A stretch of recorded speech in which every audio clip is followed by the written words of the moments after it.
Welcome to the Home Stagers and Designers on Fire podcast, where we help you attract more ideal clients, up-level your business, make more money, and still have a smokin' hot life. Hosted by best-selling author, coach, and speaker Marianne Cherico, this podcast focuses on business and mindset strategies that enable you to create a life and business by design. Now, let's get fired up. Do you sometimes feel alone while growing your home staging business? Do you know what you should be doing, but somehow don't seem to gain any traction getting the results that you want? Have you thought about working with a coach, but are afraid that this will put you out of your comfort zone? Well, I'm here to tell you that the investment in coaching is the best thing that you can do for your business. When you work with a coach who has your back, helps you break glass ceilings and achieve your goals, gives you business and mindset strategies that are instrumental to achieving success, it's a game changer. Now, how do I know this? Well, I myself have worked with my own coaches, and it's been a game changer for me. And I see the results that my coaching clients get when we work together. When we work together, you'll have my eyes on your business. So if you're ready to invest in you and would like to know different ways that we might work together, let's talk. You can set up a complimentary discovery session where I will help you clarify your goals. Then we'll uncover the inner and outer challenges that might be stopping you from reaching your goals. Trust me, the inner mindset stories can be tricky, and it helps to have a trained coach help you deal with this. And finally, I will let you know how I can help you bridge that gap between where you are and where you want to go. I offer both group coaching and one on one coaching, as well as a 6-session masterclass on getting business from real estate agents.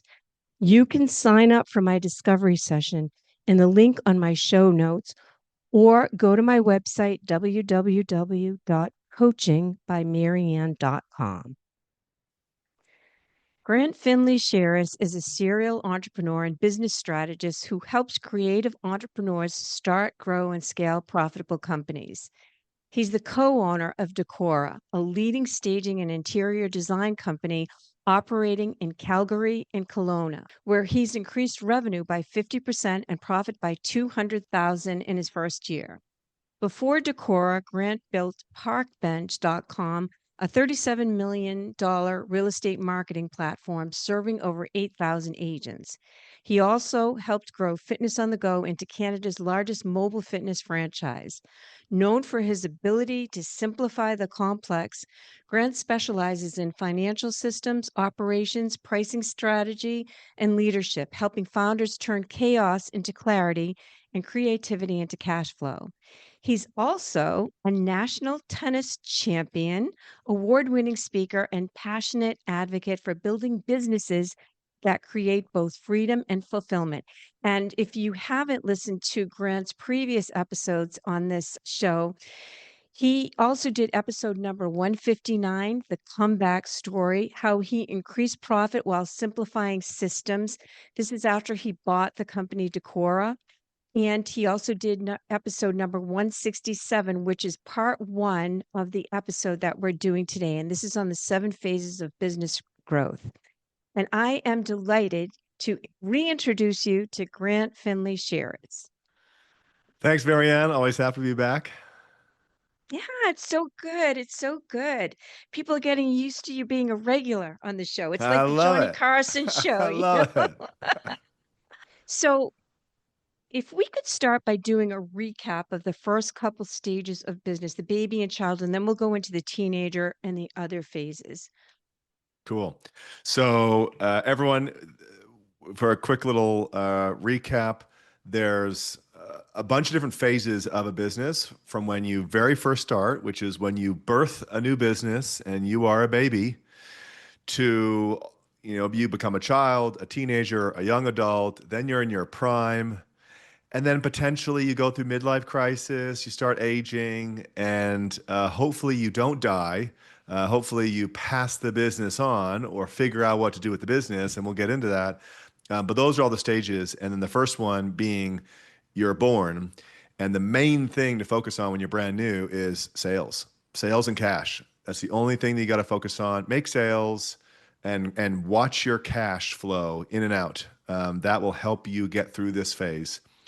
Then, as you start to get some progress, you become a child who starts, running around like a chicken with no head on it, and you start realizing that you need to grow up. And how do you do that? Well, you got to start hiring people eventually. But in the child phase, you actually need to first create the training and the systems so that when you have your first hire, they are successful. I've spent a lot of time and money on people who did not work out, and I can blame them. And I would, when I was younger, I would blame them. It's all their fault. That's why they sucked at this job. But really, people suck because you either hired the wrong person, you weren't clear on what it is you actually needed. And that's why when you brought that person on, they didn't do a good job because they weren't doing the thing that really moved the needle because you really didn't figure out what you really needed. And then even if you do find the right person and have a clear job description, if you don't have good training and onboarding and support and feedback loops and reporting, and you don't have a way to set them up for success and help them be successful, you might lose that person because of your lack of systems and training. So before you bring people on in that child phase, that's when you should create your SOPs, otherwise known as standard operating procedures. Figure out what it is that you're going to be creating. What is the job? What are the roles you want to hand off? And then you then become kind of a toddler, a teenager. And this is when you start needing to grow up, and you start maybe getting a little bit arrogant because you hired your first person. You're starting to feel like a boss. And if you're not careful, you can waste a bunch of time and money and eat a lot. That's what teenagers do. They eat a lot because they're trying to grow. And you can actually eat too much because you're inefficient. And this comes from, again, good systems. But also, one of the things that happens, if you're a parent and you start having kids and they start growing up and needing more resources, and you don't figure out how to make more money, then you're going to get into trouble. And the same thing happens when you're a business. If you start growing up and you start eating more money because you have an assistant, because you have your own movers, because you have a bookkeeper now, and you've got these different people doing stuff for you. You've got a warehouse now. You've got insurance. You've got all these expenses. And one of the challenges that some business owners have is they forget to raise their prices. Because when you're brand new into the business, you can be profitable charging, let's say, $2,500 for this stage. But as you take on all these expenses, you can't charge $2,500 anymore for that same stage. You got to maybe charge $3,000 or $3,500 for that stage. And so one of the mistakes is that people upgrade their operations, but they don't upgrade their pricing. So that is something that the very first thing I did when I got into Dekora, because if you study the mechanics of profitability, the number one lever to making a business more profitable, which happens to be also the easiest lever to pull, that does not change anything in your company, is price. Price not only is the number one way to be more profitable, it's the easiest one to do. It's the first thing I did when I got into Dekora. And was my team going, we're already the highest priced in the market? Yeah. So how can we raise our prices? Because we can. And you might not, anyone listening might not be the highest priced vendor in the market. Raise your prices. There's only so much business you can take. And what happened? Our sales went up, like the number of clients we got went up because we started to do some more marketing as well as put some energy and juice into the team to push and work and believe that this company is going to start growing again. But they also paid more money. So we got more customers who paid us more money. And that's how we grew our revenue by 50% year over year. It wasn't some magical thing. We didn't even implement that much marketing. We just started doing social media. The company hadn't been doing social media. We started doing it. And then we just increased our prices and created this culture of we're growing and we need to push harder to grow more. And that's the first level that grew this company. It wasn't. So what do you mean when you say push harder? Because I know that one of the huge things that I deal with all the time with my coaching clients when I tell them to raise their prices, they're like, we're losing jobs to lower price stages. And I'm like, well, you have to know your numbers and we go through that to know what your profitability is. And I mean, that's kind of non-negotiable. You have to make money when you're doing the jobs, but they're like, well, we're losing all these jobs. And I'm like, well, you do have to market more. So you can't just raise your prices without having more of an outreach. Just, I don't know. What are your thoughts on that? So my team said the same thing. They're like, we already are the highest priced company and we lose deals to price to our lower price competitors. I said, great. Show me the data. How many people are we losing to price? And it turned out our close ratio in sales appointments was like 75, 80%. Wow. So I was like, you are losing some to price, but you're not losing that much.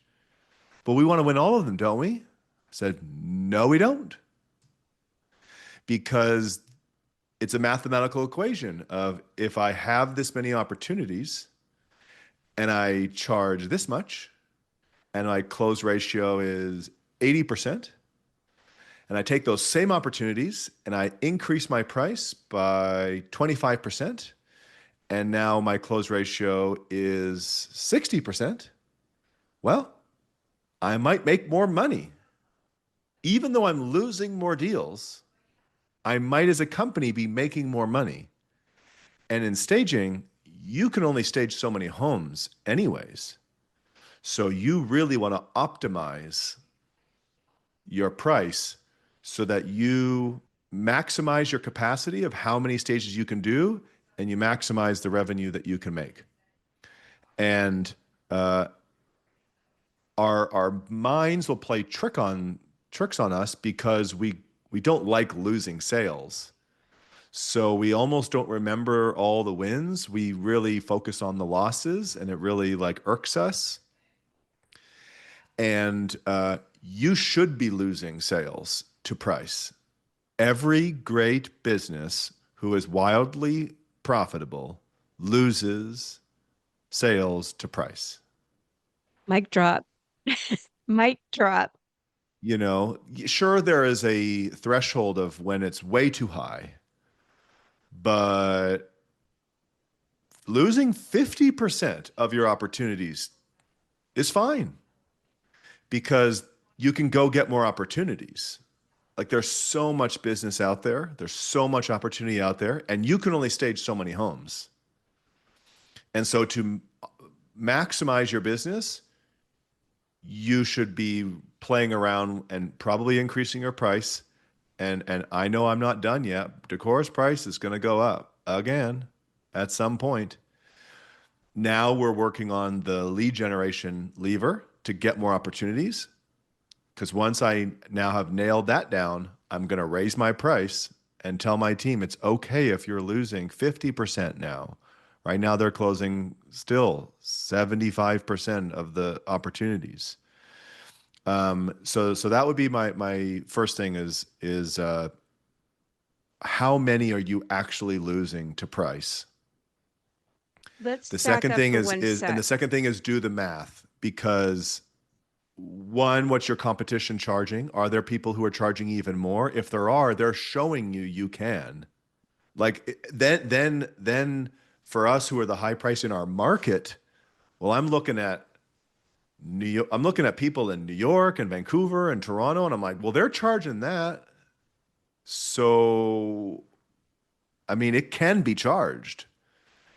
And that's the stronger your brand is, which comes from marketing, the more success stories you have about the ROI you're giving, and the more opportunities you can create through marketing, the higher the That's where price you will be able to generate.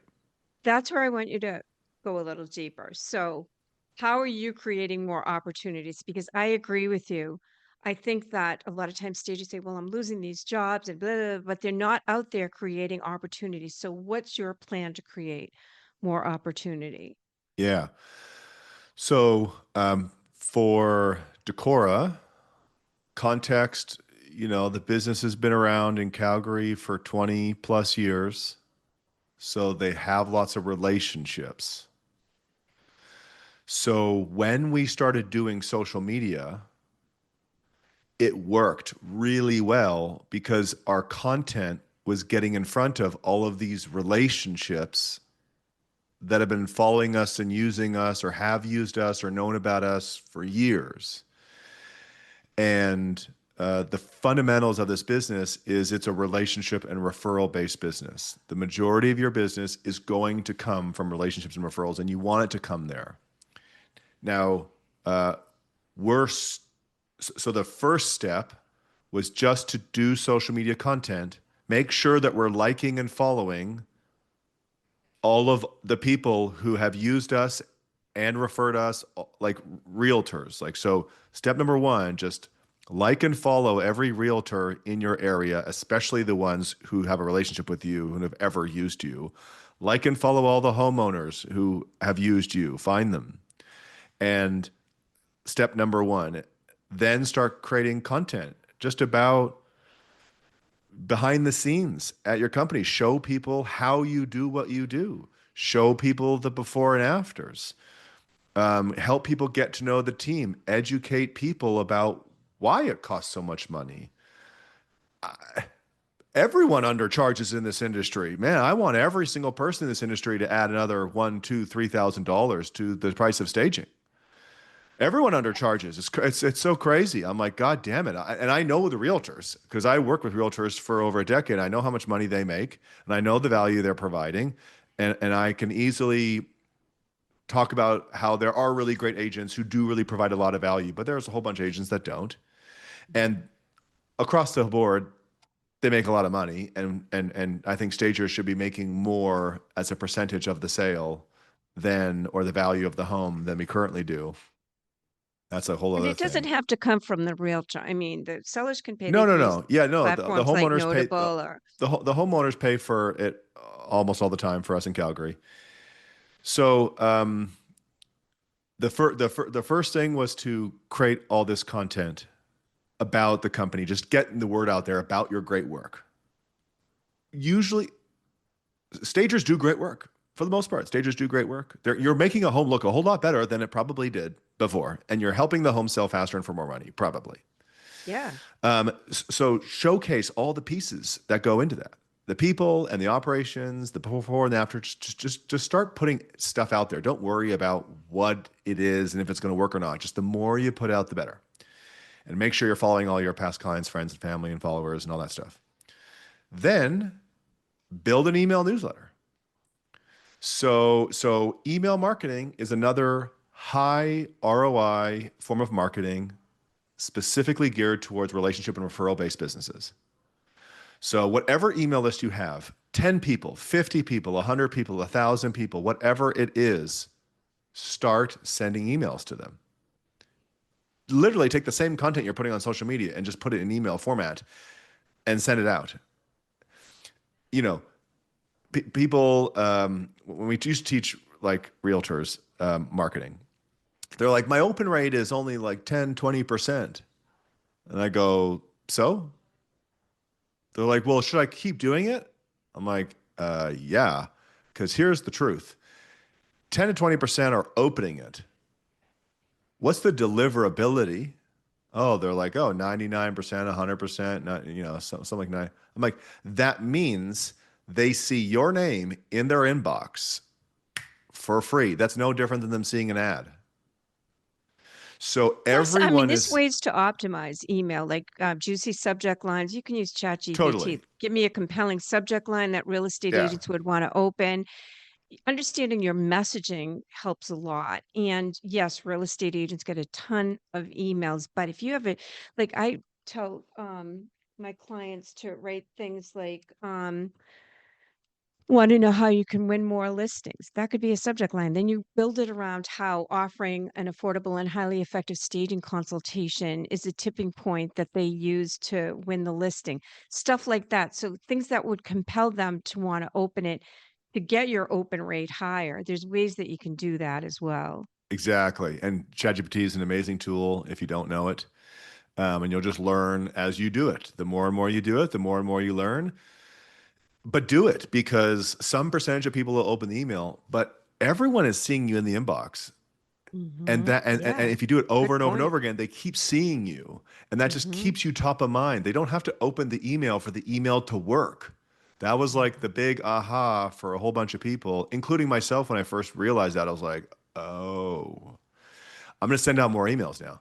And so email marketing has been a huge thing. We sent out one 3-part email series, and we added over $100,000 in business for design projects. Wow. One 3-part email series. That was Wow. it. What was the subject of it? So it was Thanksgiving. Hmm. And so, hey, first I pre-framed in the first 2 emails about why your room might not feel done, why furniture might need to be updated. Like I wanted the people, the goal is that they, and and some small percentage of even the people who opened it read the email and got this outcome. But I wanted the outcome that potentially got people in my database to look around their home and go, yeah, I need new furniture. Yeah, that doesn't go. That's old. It doesn't work. I wanted people to start thinking, yeah, I think I need to buy a new couch. I think you need to buy a new chair. I think I need a new dining table. That was the goal, was to get them to start doing that by teaching them how to notice what a designer would notice. I want to teach them how to be a designer. I want to teach them how to be like, that's off. That's ugly. That doesn't go together. That's the wrong scale. That's the wrong size. That's the wrong color matching. That's the wrong fabrics.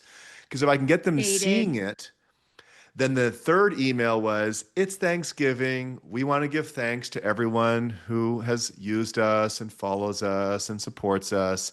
Here's 1,000 Dekora design credits. And if you have a design project, here's money that you can just use towards that project.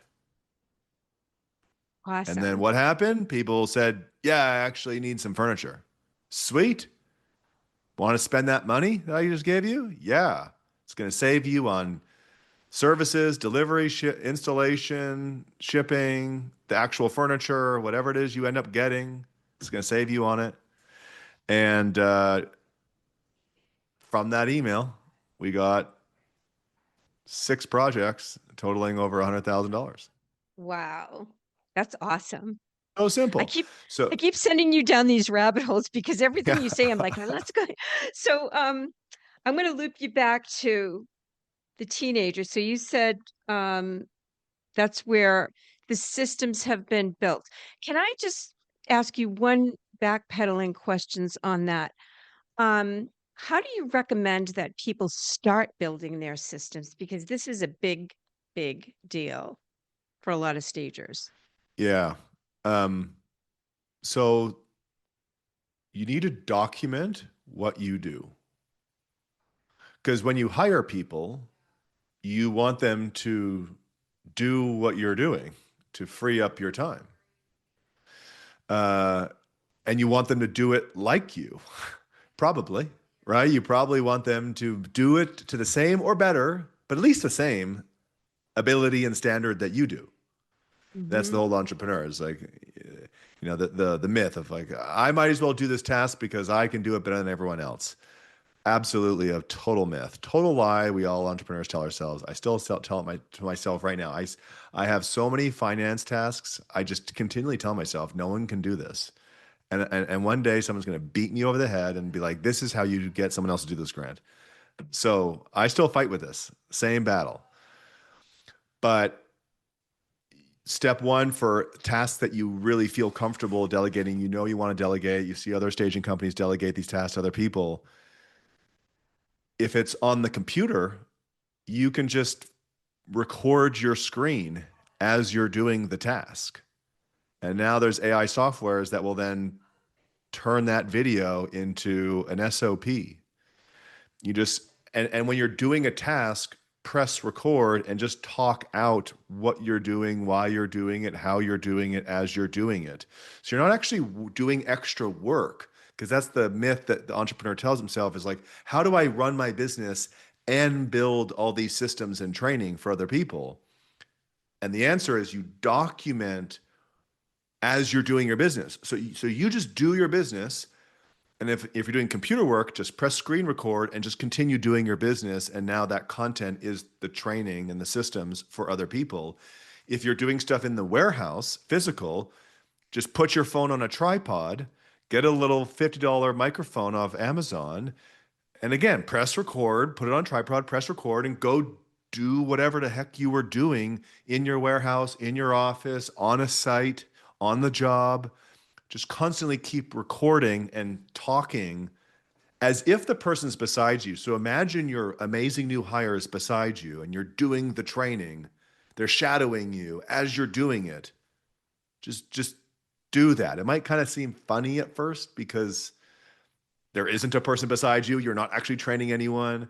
I remember that was like a feeling I got, was like me explaining what I'm doing, why I'm doing it, how I'm doing it, as I'm doing it with no one beside me, as if someone is beside me. Like, it's a bit weird at first, but you will get over it the more you do it. Then it just becomes this skill that you have as a business owner to help you scale your business. This gold. Again, this is gold because I never would have thought of doing it that way. And that is so smart. It's the simplest because it solves the problem of I don't have time. Right. And Because that I is get the it. I get biggest, it. yeah, that's the I get biggest it. problem with people creating those SOPs is the time. And they don't want to do it anyway. Yeah. Some And people really again, geek out about it, but like it used to be a whole lot harder in the past without AI. Now, when you have a yes, video with your transcript, you just again, you're creating a video either on your computer or on your phone and talking. And then AI, heck, you don't have to even speak English well or whatever language you speak well. You don't have to use good grammar in English, because AI will take that transcription that you have from you talking out that video and it will improve your communication, because you can say, hey, AI, I want you to be the best trainer in the world, the best new employee onboarder in the world who's amazing at creating SOPs. And I want you to take my horrible transcript, because I'm not that good at it, and I want you to make this amazing training for my video and my little transcript. And it will make your training amazing. uh, this is so good. So good. Okay. So you're a teenager, you're growing up. Your number one lever is to make the business more profitable. So more marketing, more opportunities, creating more opportunities. What else about the Yeah, teenage years? as a teenager, you're trying to grow up. I'll summarize it with this: you're trying to grow up as a teenager. You're trying to build your business, hire people, put in systems, grow the business. You just can't build a business with startup pricing. Right. You're not a startup anymore. Right. You're scaling a business. So you just need Right. to increase your prices to match all your expenses, because you got rent, you got salaries, you got insurance, you got all this other stuff. Warehouse, Just all that. just make sure, you know, in the previous phase, you've got better, good SOPs now. You learn how to hire. You've got people doing it. You've got more expenses. You're making the expenses. You just got to make sure your pricing matches it, and make sure you are now spending more time on sales and marketing because you're hiring other people. So you can't hire more people and increase your expenses and do the same or less sales and marketing, because you don't replace your time with more sales and marketing. You got to do more sales and marketing at a higher price point to continue to grow your business and get to the next phase, which is when you're a young adult. Okay, you're a true professional now. You've got a team, you've got higher prices, you're continuing to grow, you're continuing to make more money. But if you don't become a great leader, then the business will start to go backwards, because that is what you're becoming. You're becoming a young professional. Before you reach prime time, you're going through the phase of becoming a prime, amazing business owner, CEO, leader. So this is the phase where you start to learn to become a leader. Because in the next phase, you're staying a great leader. You're maintaining this great business. But right now you're in that final phase of becoming a great business, and that final phase is leadership. Because you So didn't have how to does be a great leader before this point. so how does mindset play into that? I think something that I fought with was, I'm young. People won't take me seriously. Um, I can't really hire really great people because they might not think I'm better than them or respect me. Again, age or experience. So I think there's a lot of fear, doubt, and worry around your ability to be a great leader for whatever, and insert whatever excuse, Yeah, reason, justification, whatever you want to call it, you've got. Imposter syndrome, people are now big saying one. nowadays, Yeah. so it comes in many ways, shapes, and forms. Mhm. And okay, you have those thoughts. You're going to have those thoughts. You're going to have some negative thought about you being a great leader and building a great company. Because without that, you're not figuring out what to address. Like, it's a cue to you need to be better. Of course you do. You haven't had to do this before. So this is when we started, Amanda and I started investing a lot in leadership training, in self-development. Love it. That was it. That was the investment. That's the investment. So you've already made the investment in the warehouse and the furniture and the people and the systems and da, da, da. So what is the next investment to make? Love It's it. in you. And Yep. that stumbled upon us as we failed trying to break through and have issues with our leadership and people leaving, people quitting, people not working out, the ups and downs of a business, which ultimately are because of you, the leader. You are the ceiling of your business. So the higher you can go, the higher your ceiling is. So And, what did and you this, learn in leadership training that helped you in this phase? so um, you you are building people. You are no longer you potentially aren't staging as much anymore. You potentially aren't, you're not doing the marketing potentially anymore. You're potentially not even doing the sales. You might have already hired for that. Whatever it is you've got off your plate, you're just not doing that anymore. And so what is your job? Your job is to train your people to be better, to make them feel good, to make them feel like they're winning. The reason why people leave organizations, the number one reason is they're leaving their boss. They're leaving the environment. The pay structure has to be good enough, not the best, good enough. Mhm, mhm. They have to like the job to some degree. And then after that, do they like the people and the leader and the environment and the community? So that's now your job to do. And KPIs is the thing, the metric for you to know whether you're doing a good job or not. And this is a challenging area of business because there's so many things to track, and you can't focus on every metric. You can track a lot of metrics, but you can't focus on a lot of metrics.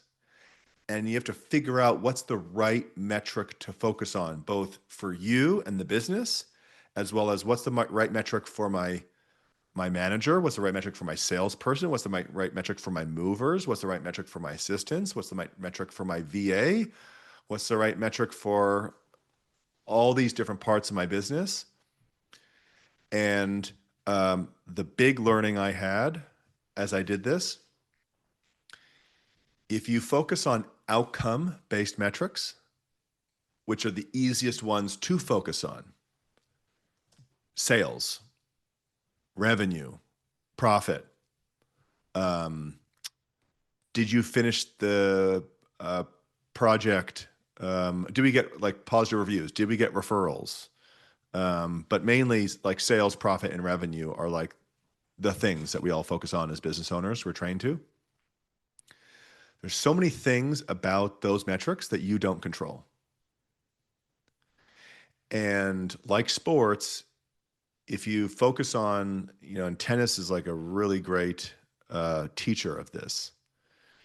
If I try to focus on winning a point, I probably will get really tight and tense, and then I won't hit the shot properly to win the point, and I will then lose the point. And if I focused on winning the point and I lost the point, then I'm losing, and that doesn't make me feel good. And if I am losing and not feeling good, I'm going to lose even more points because I'm not feeling good. And then it's just going to spiral down, and I'm going to lose the whole match. Whereas the best thing that all the great players focus on is, am I breathing deeply? Am I moving my feet? Am I watching the ball? Am I accelerating through my shot? These are all things I can control doing. So I can do that. And if I define my success as doing those things, then I'm winning every single point. And if I'm feeling good about what I'm doing every single point, I start winning more points, winning more matches, winning tournaments, and becoming the best. And it's counterintuitive because you want so badly just to win points and win matches. And you can track that, but you can't focus on it. And the same thing is with business. You can track sales and revenue and profit, but you can't focus on it. The thing to focus on is, how many calls did I make today? How many emails did I send today? Did we get everything from the warehouse before the job? Did we make a plan and work that plan for staging the way we wanted it to stage? Did we ask our clients for reviews? Whether or not they gave us reviews, we can't control that. Did we at least ask them for reviews? Did we review our work to figure out how we could have done it better? Did we budget enough time for the job and complete the job under the budgeted number of hours, which went into our pricing? When we were doing the project, were we talking to each other so that we were more efficient and more effective in getting the job done? And were we constantly in motion? Okay, because we don't want to be standing around on our phones. And if my movers are constantly in motion with a positive attitude, they're going to complete the job under budget hours. The reason why and if we had a checklist before leaving the warehouse, we're not going to have to go back to the warehouse, which makes the whole job take longer.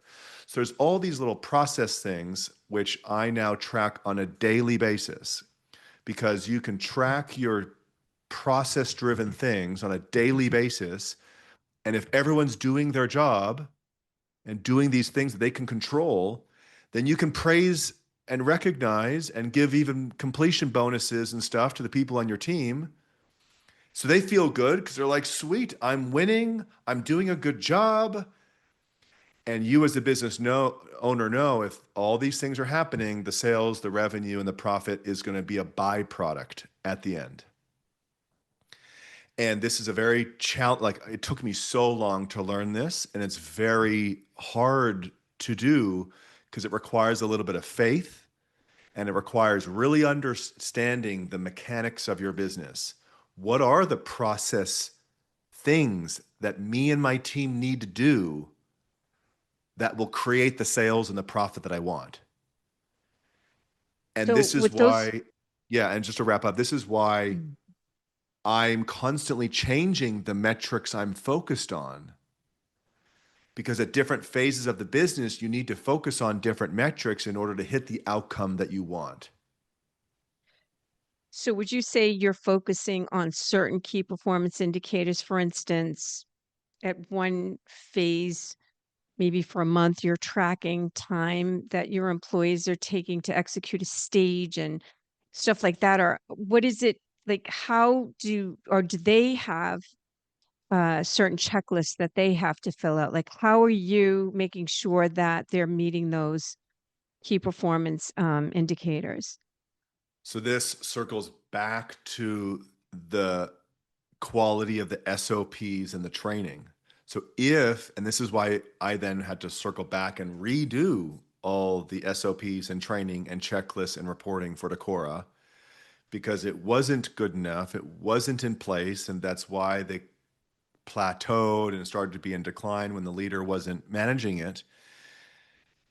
So we created new training that basically told everyone on a daily basis, here's all the things for you to complete. Here's Mhm. how to complete them. Here's the definition of done. Here's the common mistakes and misses that happen in that area. Let's now go over all this again. It's written down. There's maybe a video about it. We've gone Mhm. over it. And at the end of the day, you are telling me yes or no whether it's done or not. And I or someone on the team is going to check. And eventually, once I've checked enough times, I can trust your word. So I don't need to check so much on these areas. So I can spend more time on these other areas. And now I just have this daily reporting that I know if everyone on the team is doing these things, and it's different for every role, from the movers to the assistants to my salespeople to my manager to my warehouse manager to the stylists. They've all got their different roles, which is, what's a role? It's a list of things to complete on a daily basis. And if everyone fills their role, we're gonna we're gonna grow as a company. So awesome. Okay, so now we're young adults. Now we're going into the prime, which is the start. This is where you want to be, right? In the prime of your life. So Yes. tell us So about that. you've become a great leader. You've got really great KPIs for every single person. You're tracking and reporting them. You're praising and recognizing them. You're bringing great energy and culture and constantly talking about your values and your vision, your mission, and you're helping people learn and grow. And you're, just managing the whole business and all the pieces that you've built and layered on up to this point. This is the major thing in this point so that you don't go backwards. Up to prime, you were focused on what do I need to change and improve in my business to get better. When you reach prime, if your mindset doesn't shift, you're going to, and we all have done this, or anyone who's got here has probably done this, you keep wanting to change and improve things that are working because your Mhm. mindset is, I want to change and improve things constantly. And then you think something needs to be changed and improved because we're entrepreneurs and we're just constantly loving chaos a little bit sometimes. And then you change something that works and it breaks, and then you actually go backwards. And so when you're in the prime, you actually need to change from the mindset of what do I need to change and improve to get better to how do I keep doing more of the same. I don't need to change or improve. I need to do more of the same. And the other thing that potentially happens in this phase, which causes people to get out of it. Because here's the thing, you're in it, you're in prime. So the goal is to stay in prime. versus think that there's some other level to no, there's no more level. You're at the top. And this is the mental shift is you're at the top. So stop thinking that there's more. There's some other new level.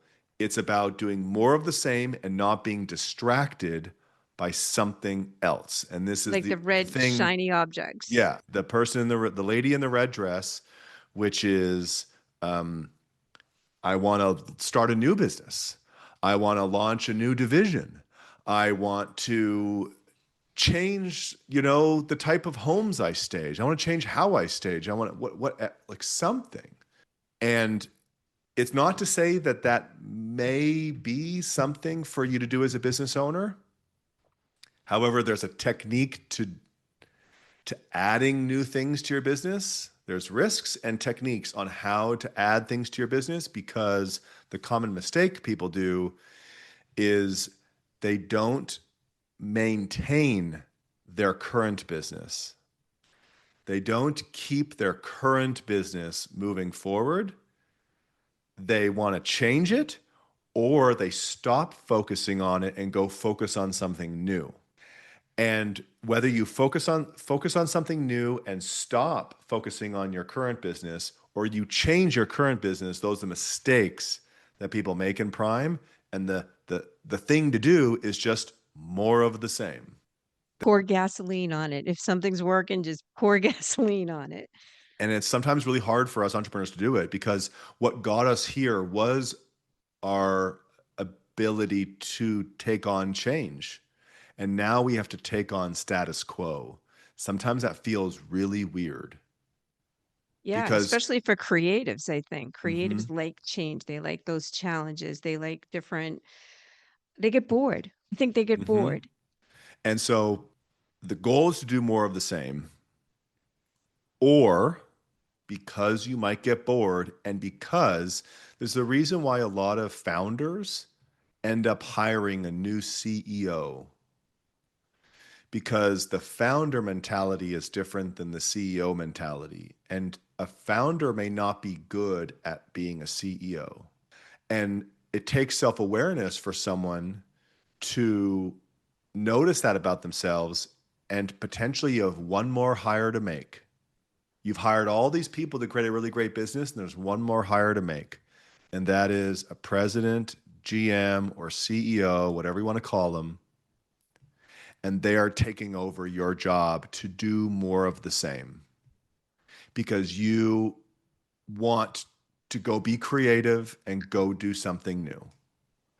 And you can't go do something new unless someone else is ensuring that this great business you built is doing more of the same, or else it will decline and will go backwards. So you're in the prime. Things are going great. You're keeping the status quo as far as not changing anything. What happens in midlife? Midlife crisis. This is where the person, what is midlife crisis? You're questioning like who you are, why you're doing what you're doing, should I still be doing it, whatever. And it's really simple. In this phase, you need to recommit to your business, or you need to sell it, because it's actually at the best time. Like you're in prime, or you're starting to kind of go back a little bit because you're kind of getting bored and distracted, and you haven't found someone to replace you, and you don't like the idea of doing more of the same because that's boring and it just doesn't suit you. It's the best time to just sell your business, because a new person will come in who buys it, who is a president CEO, who can help it do more of the same and is happy to just do more of the same. And so the best thing to do is to sell your business. The second best thing to do is to learn to do more of the same. To say, this is my next growth as a human being, which is to learn how to be a president CEO, not just a creative founder, and to commit to all the work that's required and the skills I may have to develop and the personality that I may have to develop to help my company just do more of the same, and commit to that. So you got to do one or the other, because if you stay in this zone and do none of the two, you end up aging and declining even faster. And so much of what you talk about speaks to mindset because to your point, you said you have to learn how to become that CEO. And an entrepreneur thinks a little bit differently. A lot of people who start up companies don't work from the same mindset as somebody that sustains a company. And I think that's a really, really good distinction that you made because it's the mindset, the lens through which you look at experiencing your company that changes everything. And when you can shift your mindset back to, okay, I can't wear my entrepreneur hat right now. I might be a little bit bored, but how can I, get excited about this again, but look at it through the lens of a CEO where if it ain't broke, don't fix it. And maybe you could find other creative outlets like yoga or painting. I don't know. But Hmm. anyways, um, last question, old age. Tell us about that. Yeah. So this is what happened with Dekora, because Ron is this amazing founder and owner of the company for so many years, and he turned 70, and he didn't want to do, because what is the work required to keep a business in prime? You're having weekly meetings, you're reviewing KPIs, you're coming up with training and development for your team, you're potentially fixing the fact that someone goes on mat leave, pat leave, gets sick, quits, gets a new opportunity. You got to then rehire. You got to, so there's all this like leadership work to do. And he didn't want to do it anymore. He had some health issues, so he just was done. And instead of selling his business maybe back in 2019, 20, right when COVID hit, and COVID obviously had a big reason as to why he continued to age out as a business. And so then his business just started declining even further. And again, the decision constantly as your business starts declining from midlife crisis to you're just aging and just getting older and older and older, the decision's the same. I either need to get back in the business and bring energy into what needs to get done to get it back up into prime, because the path that got you to prime it's the same path. It's not a new path, it's the same thing. So either recommit to that or you sell the company. And in this phase, your sales are going down, your costs may be bloated because there's this person who you had on your team for 5, 10 years or more, and you don't want to fire them, but they're really doing nothing and they're just eating away on profit. And you just have this personal relationship and you just aren't able to make that hard decision and cut them. There's this like expense you have that like you don't want to cut, but you need to be cutting. And so there's just all these hard truths that are happening. Your business is declining. Your business is getting older. It's not growing anymore. It's got problems.